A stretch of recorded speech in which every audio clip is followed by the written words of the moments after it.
Hello, everyone, and welcome to the Very Cold Lasagna Podcast, bringing you all the filthy casual takes on the world of sports for you filthy casual sports fans out there like you and me. I am your host, Dylan Lasagna. This is episode number 293, and in this episode, it is once again time for the weekly roundup, the week interview around the 2025 NFL season. And I don't know, just in my opinion, it was a bit of a mixed bag. In my opinion, there were some close finishes, but in my mind, it just didn't really stand out as much as it did in the last month around the league. I don't know, maybe just maybe just my POV, or like maybe I just didn't have the energy. I just didn't have the energy or emotion in some of these games, but it just happens sometimes. Mentally, emotionally, we're just not in that state of mind on an NFL weekend. But it just happens. But still, we're here to talk about these games that happened this past week in the NFL, and there were some. There's at least some endings that had us wondering about some teams this past week, and we'll talk about it in our week in review this week for the 2025 campaign. So before we get started with this episode, you know the usual, but for those of you that don't know the usual, make sure you follow Very Cold Lasagna on social media at Very Cold Lasagna, both on the Twitter/X at Instagram. And if you're listening to this on the audio side of things, make sure to rate and review the show. Leave me some feedback with those reviews. And if you're watching this on the YouTube side of things, make sure you smash the like button, hit the notification bell so you'll be notified of each and every episode and upload of Very Cold Lasagna. And leave me a comment down below with your own opinions/takes on the topic at hand, and that being the 2025 NFL season and week number 6. And of course, hit the like button. Words. Anyway, hit the like button because that will gain me more traction on the YouTube algorithm. Anyway, that being said, as the sun shines bright on me and on my holiest of selves, let's talk about week 6 around the league. We had 2 teams on bye this past week in the NFL. Yes, just 2 teams. Those being the Houston Texans and the Minnesota Vikings. For fans of those teams, they'll be back in action next week. So we began this week in the big blue side of the Meadowlands as the New York Football Giants took on the defending Super Bowl champion Philadelphia Eagles. And this was a rather surprising result. The Jackson Dart and Cam Scadaboo. I don't know why I keep getting his name wrong.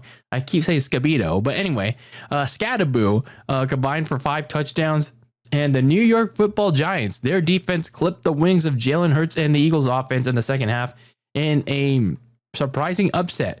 The Giants beat the Eagles 34-17. And I gotta say about the Giants first. The Giants, they surprised me in this one. Jackson Dart had another breakout game. The defense, they shut out Jalen Hurts in the second half. They barely did anything there. I don't think they even got past midfield. Jalen Hurts got sacked multiple times in that one. They just barely got anything going. But when it comes to Jackson Dart, another good game. Bounced back from a short week in New Orleans against the also rebuilding Saints, and the team as a whole collectively rebounded from that one after a turnover-ridden performance. But at the same time, for Jackson Dart, he had another concussion scare in the third quarter, and while I'm no doctor or coach, Brian Dable should monitor Jackson Dart and just let him know that, hey, you gotta chill. You gotta chill on getting hurt. And then I know things happen in the NFL, like when Jackson Dart is trying to run and then he gets hit on the ground, like especially in the head area. You just gotta watch. He just has to be a little bit more mindful, a little bit more cautious, because he's only played and started 3 games, and this has happened twice in 3 games. So you just got to be a little bit more wary of his health. And again, no doctor, no coach, but that's something to keep in mind for Brian Dable. Meanwhile, for the Philadelphia Eagles, the defending champs, they're starting to become a little bit more predictable. Going step for step. They're doing okay against a really good Giants defense, despite a depleted offensive line of their own. But the last parts of the first half saw them run the tush push 4 straight times near the goal line. Eventually, they got a touchdown on the 4th tush push, and just running the tush push 4 straight times, like really raised the fire and the ire of NFL Twitter, NFL analysts, and so many other people, and even former NFL players and current NFL players. And maybe he didn't tweet it, but I'm sure he was watching Roger Goodell. And yeah, this once again, raises the question, should it have been banned in the offseason? But I don't know if it was the Lions or the Packers that was that one team that said, no, let's just keep it. Let's just keep the tush push. But anyway, yeah, it's them once again, just keeping it around. They other than the tush push that kept them being predictable, they once again went away from Saquon Barkley for whatever reason, and they went in favor of Jalen Hurts trying to feed AJ Brown and Devontae Smith because both of them are being very pissy about their targets or lack thereof. And that part was overemphasized too much in the second half, which led to them not really moving the ball. And the only time they did was because of a timely pass interference, only for Jalen Hurts to throw an interception on the next play. So whether it's Jalen Hurts trying hard to get it going with his 2 top receivers or Saquon not getting anything going on the ground, something's still clearly not happening on the offense, and frustrations are again clearly showing. So the Eagles offense, if they want to get things together, trying to put together a string of wins, then they have to get it together offensively. They've faced this something like this last season. So this time around, they're the defending champions. They lost 2 straight. They got to get together. So looking at the Sunday slate of games, starting with the early morning portion, as we once again woke up in London, mate. For all my people here on the West Coast, having to wake up at early ass clock, 6 in the morning. And for those of you that slept in, I don't blame you for that. But anyway, for those of you that woke up early in the morning with your cup of coffee and your breakfast, you got to see the Denver Broncos take on the gangrene side of London, the New York Jets. And yeah, this is an ugly, low-scoring game that saw Will Lutz hit a red zone field goal to give the Broncos a late lead. And yeah, their defense prevented Justin Fields and the Jets from winning the game, trying to make a game-winning run with a 9th sack of the game. As the Broncos beat the Jets 13-11 in London. So for the Broncos, yeah, they were going to this game coming off a major high, being the defending champion Eagles. But this game was very ugly because the offense couldn't get anything going after Bo Nix scored the game's only touchdown to his fullback Nate Atkins. Sorry if I'm mispronouncing that. But anyway, other than that touchdown, nothing was going for the Denver offense. Bo Nix didn't want to move out of the pocket. He was just basically trying to be too much of a pocket quarterback. He couldn't find anyone, and he was relentlessly pressured by that Jets defensive line. But they at least woke up on their last possession to retake the lead after the offense allowed a safety on a penalty of all things. But I think maybe they're being too overconfident after that upset last week over Philadelphia. But again, they had to overcome a very sloppy middle portion of the game to win this one. So for as much as their defense continues to thrive, they really need to have their offense hold up its end of the bargain to be a consistent playoff contender as we get close to the midway point of the season in a couple weeks. Meanwhile, for the New York Jets, they're the Jets. They're jetting because they actually seem really primed to get their first win of the year with really good defense on Bo and the Denver offense, as well as a really aggressive play call before the end of the first half by fake punting on a 4th and 1. And then it seemed like they were going to run the 2-minute drill with less than 40 seconds to go. But for whatever reason, Aaron Glenn, the head coach, followed up that fake punt by running the ball with under 40 seconds left to go. And then after that, they let it go to halftime. Why? Like, I get it. Justin Fields is not doing well, but maybe at least try to let him throw, and at least try to get his kicker into field goal range. I mean, that was the big difference maker in this game. Not trying to have your quarterback go for the 2-minute drill. And that pissed off Garrett Wilson, who is now apparently injured and is going to miss multiple weeks. So the offense itself in general could barely follow up these big plays like this that the defense and special teams have made for them, because Justin Fields is too slow to process his reads, which led to him getting sacked 9 times. And now it's going to get even worse with their top receiver out for a couple weeks with, I believe it was like, a hyperextended knee. So just like with the Saints, a familiar team like the Saints, the Jets are repeating the same mistakes over and over again. And I questioned this last week. I don't know what they're doing in practice, but it just seems like they're a very undisciplined team. And at least with the Saints, there's a little bit of discipline. At least they're trying hard, but it's just in the game's biggest moments, they just cost themselves. They shoot themselves in the foot too much. But unlike the Saints, this is a Jets team that looks completely lost and very undisciplined. So until they get that together, they're not gonna win a game. I won't say never, but they're not gonna get that win. So down in Baltimore, you have the LA Rams take on the Baltimore Ravens. The Rams defense forced 3 turnovers and sacked both Cooper Rush and Tyler Huntley 5 times in a runaway win, 17-3. We'll talk about why Tyler Huntley exactly entered this game, but we'll talk about it in a bit, because we're going to talk about the Rams side of things first. They bounced back, I'd say pretty good in this one after a disheartening loss to a B squad 49ers team last week. They came in more focused and more energized against another B squad team, even if they let them hang around way longer than most people thought. But I think someone needs to really talk to Josh Carty, because that's their kicker, by the way, because this is another week where he missed a very makeable kick. And that very makeable kick was less than 30 yards. It was right close to the end zone, and then it hit the upright. It bank shotted onto the upright, and then it totally missed.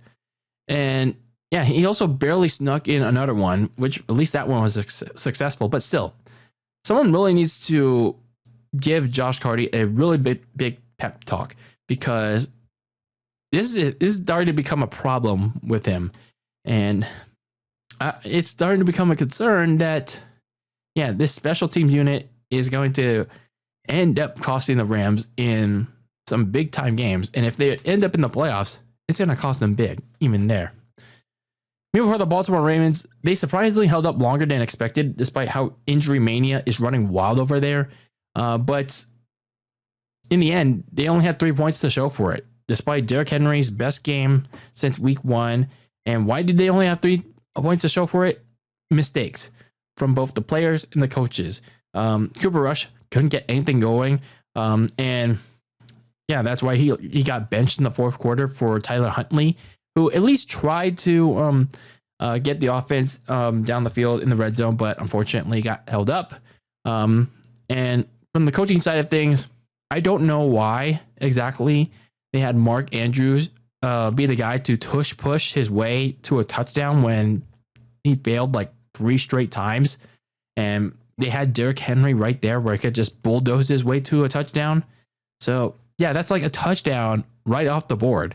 When John Harbaugh called for a stupid tush push that clearly didn't work.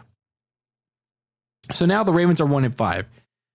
The silver lining is, there are a few actually. The silver lining is that their bye week is here, which is good. That they get to hopefully heal up, hopefully get some of their guys back, but they got to do some soul searching if they want to make any kind of at least a playoff spot. I can't really exactly give them the benefit of doubt on the AFC North because, they're way too far behind the Pittsburgh Steelers.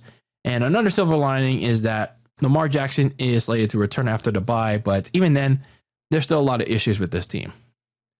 Then we have the Carolina Panthers taking on the Dallas Cowboys in what turned out to be a shootout in this game. And Bryce Young led a big game-winning drive that included a risky fourth down to get kicker Ryan Fitzgerald, that's the quarterback, by the way, in position to kick a game winner, 30-27. And yeah, that game-winning drive ended up being longer, a lot longer than usual. But still, they won this game. They upsetted the Cowboys 30-27. So for the Cowboys, why did they lose this game? That defense, that once again, terrible defense. So yeah, not surprising at this point that defense has been largely terrible in every aspect except for that Jets game. So they allowed their former teammate Rico Dowdle to kill them on the ground and let Bryce Young, who I thought was going to have another downer because of how inconsistent this Panthers team has been. Yeah, actually let him be somewhat more consistent after carrying the momentum he had from the Dolphins game last week into this week. So yeah, Bryce Young, again, had another good game against the Cowboys in this one. The Cowboys defense got killed by him in the air. And they also let the Panthers set up the last 6 minutes into the game-winning field goal. So there is some issues with players themselves because of their lack of pass rush.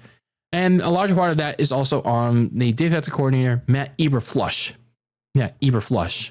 And whatever he's trying to scheme up for whatever he has for this defense, and it's clearly not working. So yeah, there needs to be some answers for this Cowboys defense, and really fast, because it's really not improving. And it's been a month and a half. Meanwhile, for the Carolina Panthers, I'd say Rico Dowdle is. I think he's clearly got the main spot going forward. I mean, last week seemed like to be a 1 week wonder, but no, I think he's got it now. Like even when Chuba Hubbard returns from his injury, I think Dowdle has proven enough that he should be the starting back going forward after running over his former team and nearly eclipsing 200 yards. But I'm not a stats guy, but he looked great in doing so. Like he was finding a lot of open running lanes, and even when he couldn't find anything, he managed to improv in doing so.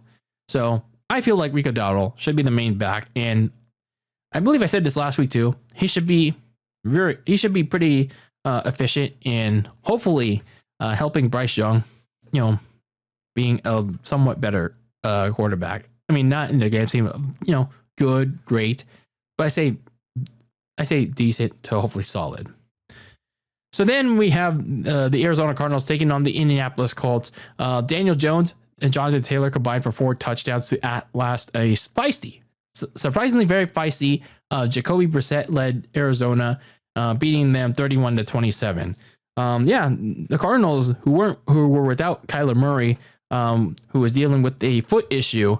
So they needed Jacoby Brissett to start this game, and he surprisingly kept them afloat. He kept them moving, made some varying passes that his receivers responded in kind, and this is despite the fact that they lost Marvin Harrison mid-game to a concussion. So, yeah, they lost this game, sure, but yeah, they surprisingly kept them in it. They had a lead in the fourth quarter, but this is suddenly the best that this offense has looked all season. And what surprised me is Jacoby Brissett continues to start as Kyler Murray continues to get fully healthy from that foot injury. We don't know how long that'll be, but I think Jacoby Brissett, again, this is just a 1 week thing. This is 1 week performance. We don't know how well he'll do the next, but I think he'll be fine holding down the fort. Then for the Indianapolis Colts, they made a lot. They made a lot of clutch spots, even with how unusually middling their defense was in the afternoon this Sunday afternoon. They were picked apart by Jacoby Brissett all game long, but again, they got stops when they needed to. The red zone pick by Mekhi Blackton prevented what could have been a touchdown that would have made the difference in favor of Arizona. They also got some timely sacks that stopped Arizona from driving down the field, and some more red zone stops from the likes of Kwity Paye and Samson Ebicom and others. So yeah, they made a lot of key plays to get this win. So yeah, don't discredit their defense, even for as kind of beat up as they are right now. So yeah, they're 5-1. They're trying to stave off the Jaguars currently, and yeah, I'd say they're looking good right now. Speaking of Jacksonville, the all-elite Jaguars look to follow up their win over the Kansas City Chiefs as they took on the Seattle Seahawks, but the Seahawks defense sacked Trevor Lawrence 7 times, allowing Sam Darnold in the offense to take care of the rest with 2 touchdowns and put the game away at bay 20-12. For the Seahawks, after getting gashed by one Florida team, they came into Jacksonville to make sure the other wouldn't let that happen. They got to Lawrence multiple times, and they were bullying him all game long, and they were all over the place in the secondary to also bully the Jaguars' passing attack. So yeah, their defense bounced back big after getting to a shootout with Tampa Bay, and this was a much needed effort following their letdown last week at home. So this was a really good effort by Mike McDonald's defense. Meanwhile, for the Jaguars, this was kind of a letdown of their own after a big win Monday night against the Chiefs. Trevor Lawrence and the passing attack were pretty much swarmed by the Seahawks' relentless and aggressive defense. And a usually strong Jaguars defense up to this point was gashed by Sam Darnold in that offense because, well, for some reason they couldn't generate any pressure on Sam Darnold. So essentially all sides of the ball looked out of sync, undisciplined all day because they committed a lot of penalties. And they also lost Devin Lloyd apparently to an injury, and he's not going to be playing in London in the next game against the Rams, which is a big blow to that defense. So yeah, they still have things to work on, but that's not exactly good news going into next week's game against London. Losing your essentially your top player on defense. If you're the Jaguars. Then on another Florida team that we're going to be talking about, the Miami Dolphins. They took on the other LA team, the LA Chargers, and having blown a 26-13 lead late in the fourth quarter, Ladd McConkey came clutch with Justin Herbert with a big catch and run to get Cameron Dicker, the kicker, into a successful game-winning field goal as the Chargers came back to beat the Miami Dolphins 29-27 very late in the game. And for the Chargers, they needed this one. They lost 2 straight games after going 3-0.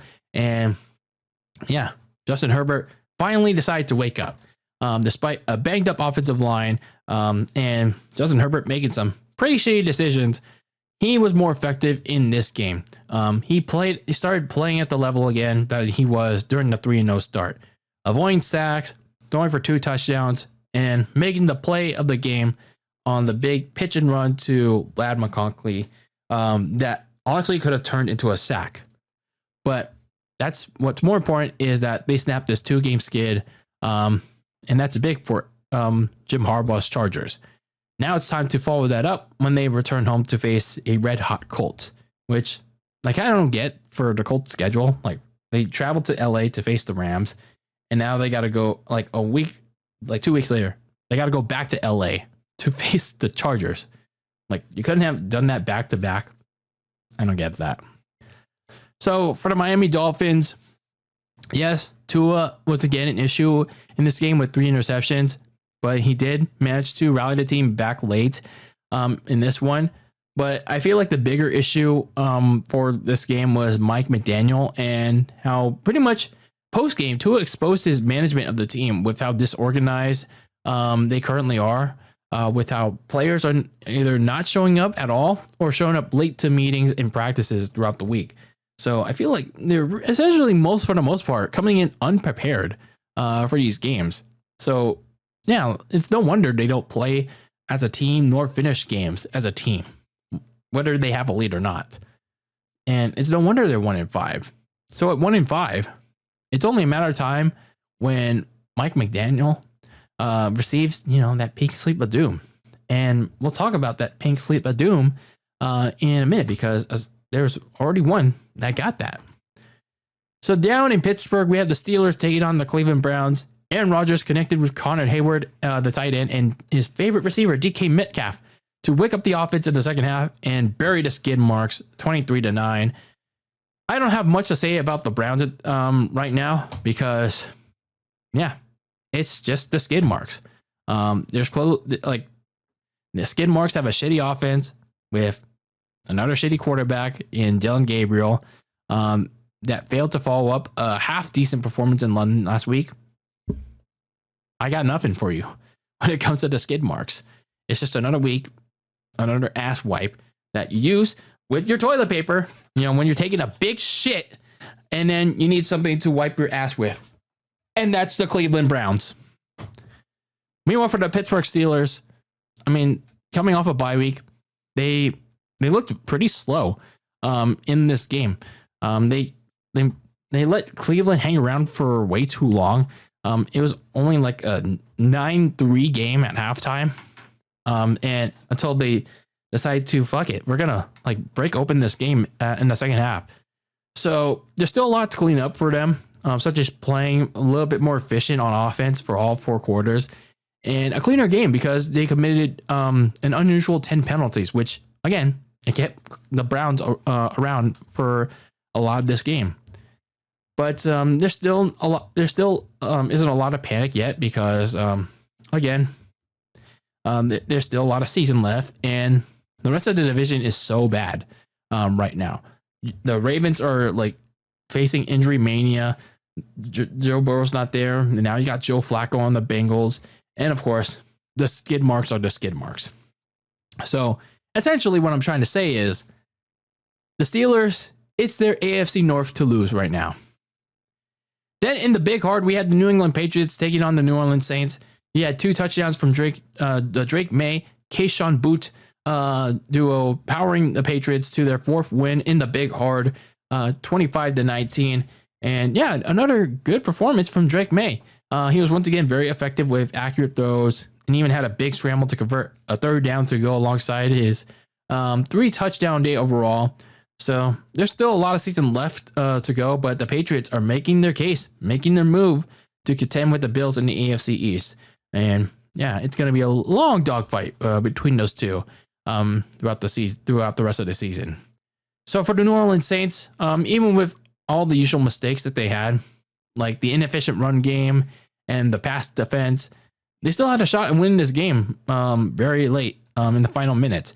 But another costly mistake in the form of Juwan Johnson fumbling the ball midfield while the offense was getting hot to score in the final 6 minutes, and that essentially killed any chance of winning this game.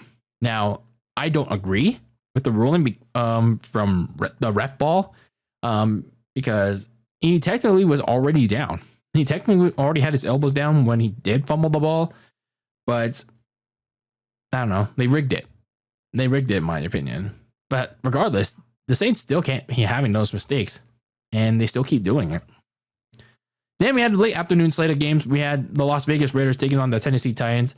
The Raiders jumped out to a slow caterpillar-like 17-0 lead behind Geno Smith and Ashton Genty's touchdowns before closing out the Titans and snapping that 4-game losing skid 20-10.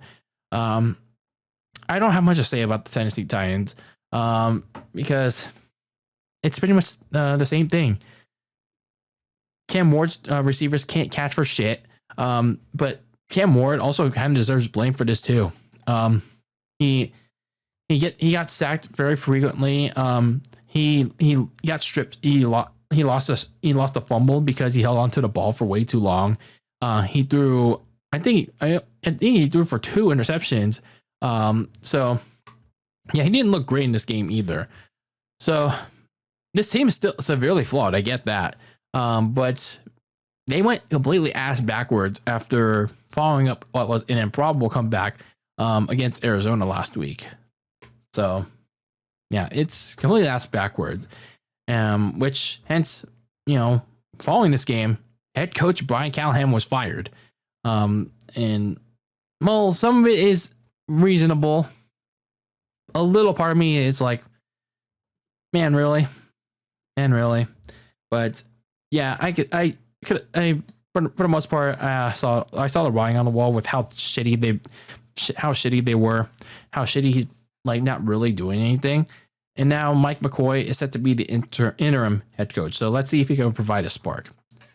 Meanwhile, for the Raiders, offensive coordinator Chip Kelly changed things up, and it was kind of apparent with how conservative Geno Smith was playing with a bunch of check down passes and relying on the yards after catches from his receivers, and putting more emphasis on Ashton Genty. And I get it. Conservative offense is not a bad idea because the offensive line is so bad that Pete Carroll and Chip Kelly had to do something to protect Geno Smith because he's been getting hit a lot. He's been turning the ball over too much in the last month, in the first month of the year.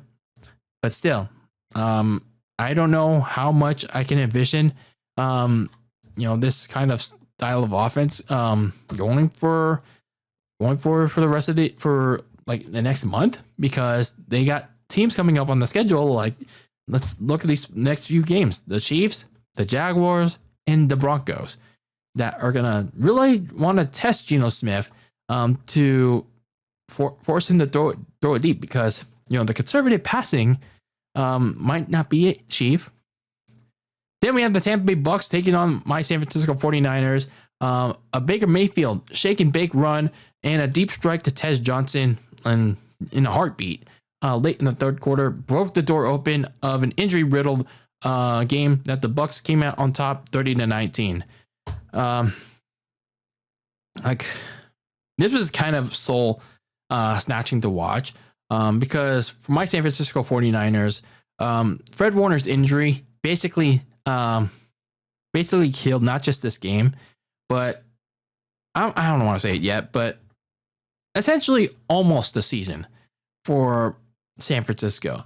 Now, because Fred Warner was the heart and soul. He is basically, the leader that rallies everyone together, whether it's on offense, defense, the special team. He was the last remaining glue that had everyone that pretty much essentially kept everything in check. And now that he's gone, who is that one person that people can turn to? George Kittle? But he's not there, especially on defense. George Kittle can't play defense.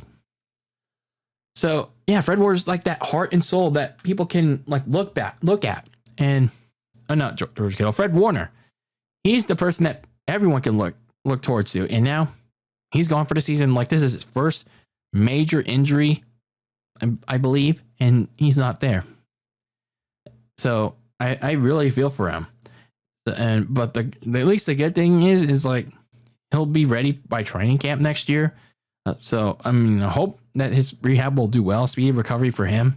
But this is a very big blow to an already depleted 49ers defense, and overall just a very injury-riddled 49ers team. They don't have Brock Purdy back yet. They don't have Ricky Pearsall back yet. They're hoping to get them back for this next game against Atlanta, which, we'll talk more about that in our 49ers weekly roundup in the next episode. But yeah, this injury-riddled team just continues to get even worse. But the defense is going to be suffering the most because who did they have left? Meanwhile, for the Tampa Bay Bucks, they have been managing to deal with injury mania much better than my 49ers because Baker Mayfield continues to, again, make the most of what he has.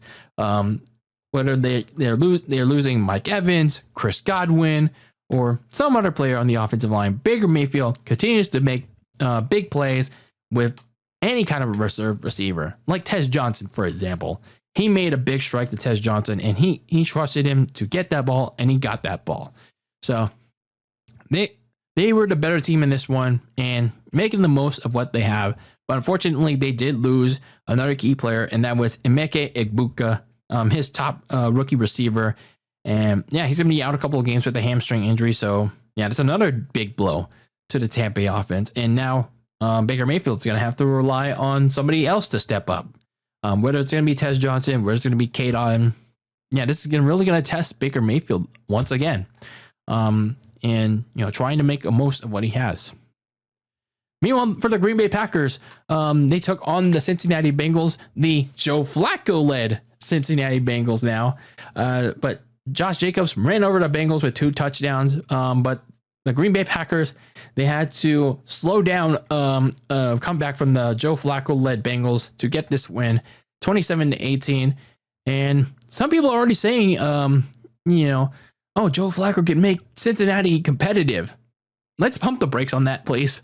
Let's not, because I'll give Joe Flacco this. Even at age 40, he is still making some very solid plays. He woke up the Bengals in the second half with touchdowns to Tanner Hudson and Jamar Chase, making some pretty nice throws to T. Higgins, Jamar, and the main guys, and kept them in striking distance before eventually losing. So yeah, it's easy to say that, he can keep the Bengals afloat. Let's just cool those expectations for a week or two until he can prove it otherwise. For a few more weeks, especially with the game coming up against the Pittsburgh Steelers and Aaron Rodgers. Meanwhile, for the Packers, how do you let Joe Flacco and the Bengals hang around for this long? How do you nearly blow this game against Cincinnati? They had 2 weeks to prepare for this game, yet they start out slow. Jordan Love makes some questionable throws. Josh Jacobs, he starts out slow too before he eventually picks it up. And they had a 10-point lead at half, and then they nearly fall apart from there. Because the defense let Joe Flacco tear them apart. Thankfully for the Packers, though, Josh Jacobs had his best game of the season with 2 touchdowns, over 100 yards. He led the charge at putting the Bengals away for good. But if the Packers are going to make their statement in the NFC North, they can't allow a team like the Bengals, who are so injury-riddled, they're missing their franchise quarterback. They can't let teams like the Bengals, who don't have an intimidating quarterback, who don't have an intimidating defense, and they lost Trey Hendrickson for who knows how long. Yeah, they can't let these finer details be their downfall. They can't do that. So then we had the Sunday Night Football game of week number 6 as the Chiefs took on the Lions, and Patrick Mahomes and the offense took advantage of a depleted Lions defense and apparently an undisciplined Lions team. Make that for what you will. With 2 touchdowns and a runaway win, 30-17. And for the Lions, they really need to get their defense to get healthy because they were missing a majority of their key starters in the secondary, like Terrion Arnold. And it is very noticeable as the game went on. Their defenders that filled in for them couldn't make tackles and missed their assignments on guys like Xavier Worthy, Travis Kelce, and Isaiah Pacheco. And even one of their starters, Brian Bitch. Yeah, we're calling him Brian Bitch because Brian Branch was being a bitch in the late stages of the game because, he's a sore loser. There weren't even big chunk passes that Mahomes was doing all game, and yet, the Chiefs were still beating them. It was just simple dump passes. So it doesn't get any better for Detroit next week because they're facing Baker Mayfield in the Bucs, and Baker, he is making the most, like I said, with the 49er game. He is making the most of what he has, despite losing a lot of his key receivers. And if the Lions don't get at least some of their secondary starters back, they're fucked. Especially with the fact that Brian Branch is suspended for this game, unless he gets that appealed.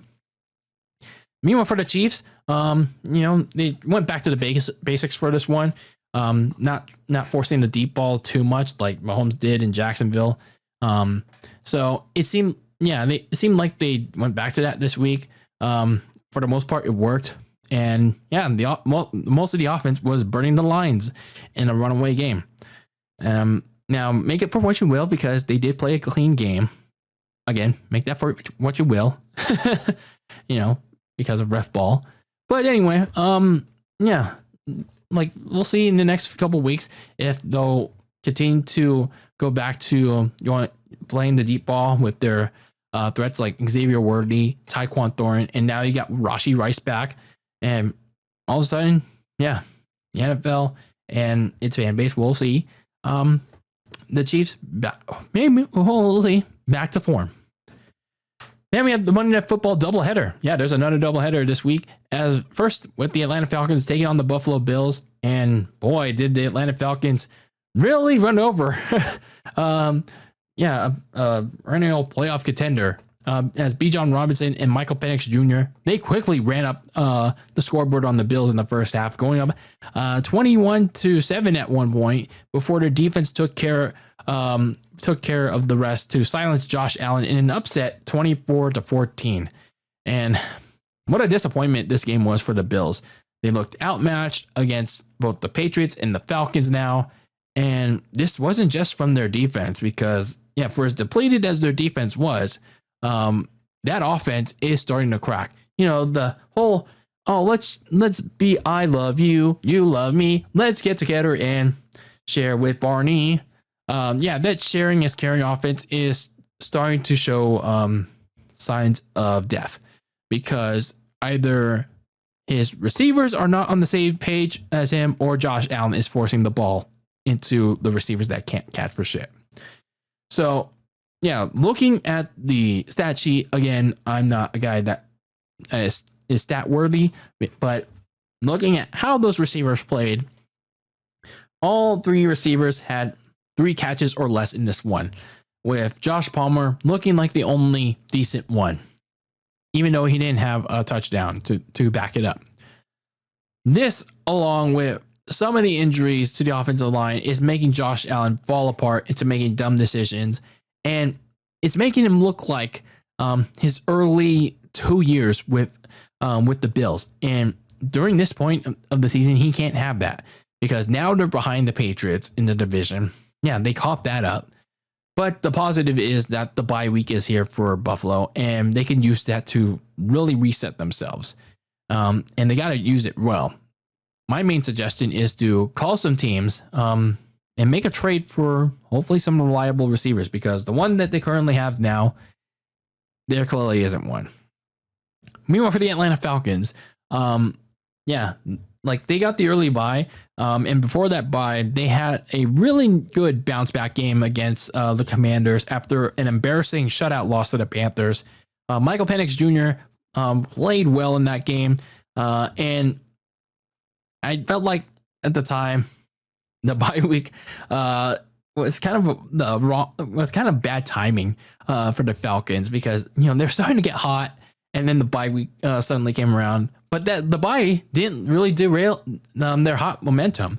If anything, it made the team better than they did against the Commanders. Bijan Robinson ran all over the Bills, and Michael Penix Jr. continued that magic from week 4, spraying and praying against a severely weakened Bills pass defense. Drake London really went off on Buffalo as well. So, and that defense, I'm not going to overlook them against Josh Allen, who, again, one of the best quarterbacks in the NFL, but he was severely held in check by that Falcons defense. They really rattled them all night long, forced 2 interceptions, including the game sealer. So, this whole team overall did really well in, not letting the bye week, cool them down. And, going to this upcoming week, they have a great opportunity to repeat their successes from the last 2 weeks. This time against a 49er team that just lost its leader, Fred Warner. Meanwhile, in the final game of Week 6, in the second Monday night game, we had the Chicago Bears taking on the Washington Commanders. That could have saw the Commanders win this one, but Jane Daniels botched a handoff to Ja'Cory Krosky Merritt, and gave the Bears one last life. And they took it, marching down the field to get Jake Moody. Yeah, 49ers fans are familiar with this guy. Jake Moody in position to kick a game-winning field goal as the Bears stole one over the Commanders, 25-24, and get their redemption from last year's Hail Maryland. So, for as much as the Bears overcame their own mistakes, and yeah, we can say all we want about Caleb Williams in that offense. This one is about Jake Moody. 49ers fans had to deal with it with his ass. I said so much shit about Jake Moody in the 2.5 years he's been here, but hey, life goes on. He's on another team now, and to his credit, he really used the change of scenery to take advantage of it. Like what's the best way to describe it? I'd say he took advantage of the change of scenery, like moving on with his life, and rightfully so. He made all but one of his kicks because one was blocked. And Caleb Williams assured that he gave himself that redemption, that one redeeming kick after those 2+ years of abuse and hell from both his teammates and us 49ers fans that were giving him shit. One of them including me. So yeah, good for Jake Moody. Really good for Jake Moody to make that one redeeming kick. Cairo Santos still remains the main kicker because he was out with injury. But whether Jake Moody is going to be kicking for the Bears again, whether it's for injury or on a full-time basis, or he's going to be on another team elsewhere, whichever team picks him up from the Bears practice squad, and he continues to perform like this, like a near perfect kicker, then good for him. Good for him. Hopefully continues to strive. For the Washington Commanders, how do you let this one literally slip away? Like, sure, you made, and I'm talking about Jaden Daniels. He threw an interception and he lost a fumble. Yet the team was still in position to win this game. All they had to do was make convert a 3rd down and 1, and it was essentially ball game. And even if they didn't make the 3rd down and 1, they still could have made a field goal in the rain. But they let it slip away. Jaden botched the handoff to Ja'Cory Krosky-Merritt, and that was ball game in the wrong way for the Commanders. So yeah, they let one get away. They're 3-3. They didn't close out another game, and now they're going to be thinking long and hard about what could have been, as they now got to face the Dallas Cowboys in what's probably going to be a shootout because both of their defenses suck. And what I believe is the Commanders' second division game of the season, and yeah, that one can go down to the wire too. So now we look at the winners and losers of week number 6. My winners for this past week got to be the New York Giants up first, because with how surprising they did against the defending champion Philadelphia Eagles. That defense shutting out Jalen Hurts in the offense in the second half. Jackson Dart, Cam Scabito doing very efficient and very well all game long, and with a combined 4 touchdowns in that game, and a very effective and very nice upset over the defending champions. Running back Rico Dowdle of the Panthers running over his former team, the Cowboys, and maybe claiming the starting running back spot for Carolina. And then we have Chargers quarterback Justin Herbert finally snapping out of his mud dud, and leading the Chargers to a game-winning field goal for Cameron Dicker, the kicker, to snap their 2-game losing skid. Then for the losers for this week, I got to include my San Francisco 49ers because they lost yet another key defensive piece, but probably the most important piece of them all for the overall team. That is Fred Warner for the season. And now they got to figure out what the fuck are they going to do? What the hell are they going to do to try and keep the ship steady especially on defense, because they looked pretty bad after Fred Warner left. At least in the second half, they tried in the first half. After he left, but they eventually caved. And now they got to face a Falcons team that are probably going to torch their ass. Then we have the Philadelphia Eagles. They got shut out in the second half. They're starting to look very predictable on defense, on offense, with too many tush pushes and trying to force feed the ball to AJ Brown and Devontae Smith because they keep bitching about the lack of targets. So yeah, they have to change things up on offense. And then the Jacksonville Jaguars, not exactly the best follow-up for a big victory over the Chiefs. They really got hammered against the Seattle Seahawks, regardless of the box score. So yeah, they got to find a way to rebound against the Rams in London this coming week. So then going into week 7, week 7, can't believe it's already here in mid-October. So my top 5 headlines going into the upcoming week, it starts with my 49ers. What the hell are they going to do now that they lost Fred Warner for the season? They got Tate Batoon at linebacker, but they got to start playing Nick Morin. They got this apparently touted guy that the 49ers fans keep saying that this guy's good, Nick Morin, but they keep having him inactive. But now you're forced into a situation that you got to play Nick Morin. Play Nick Morin, keep playing D. Winters, play Tatum Batoon. Yeah, you got to play Nick Morin while Robert Saleh's got to make some major adjustments now that Fred Warner is gone. And again, you're playing that red hot Falcons team right now that has a very high chance that is going to torch that Niners defense. Then you got a key NFC East showdown this upcoming week between Washington and Dallas.